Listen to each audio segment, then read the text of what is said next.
Barka da shigowa tashar India Hausar Cap. Danna subscribe da kuma alamar ƙararrawa. Domin samun sabbin fina-finai.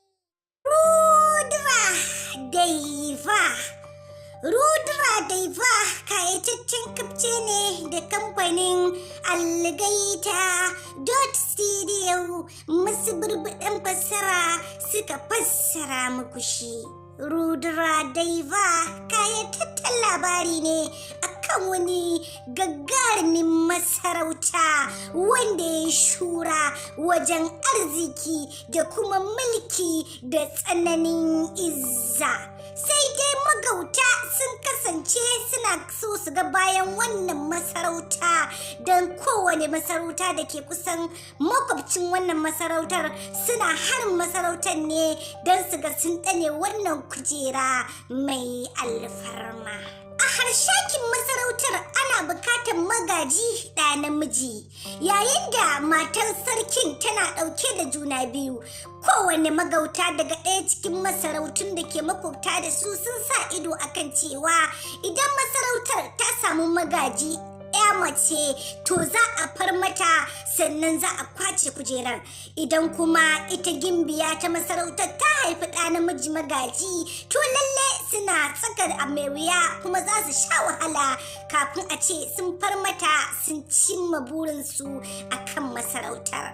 Kwatsam wata ran sai ko gimbiya matar sarki sai ta haifo mace.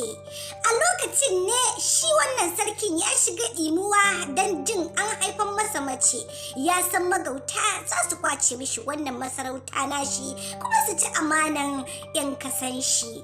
Sai dai yana da wakili mai zurfin tunani da kuma amana.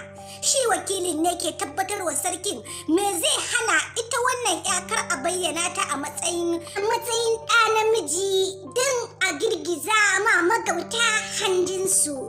Nan take suka tara jama'an kasar nasu suka bayyanar da wannan ya a matsayin magaji namiji suka kuma maka masa suna Rudra Daiva.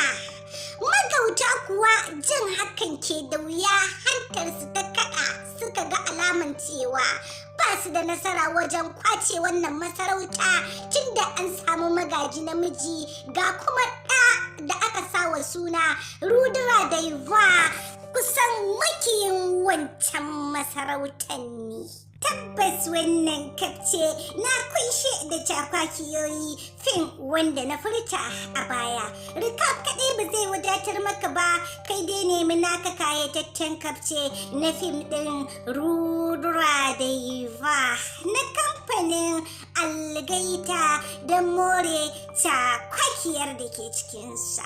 Kada ka manta idan wannan shine zuwanka karo na farko zuwa wannan tasha tamu mai albarka mai suna Indian Hausa Recap TV.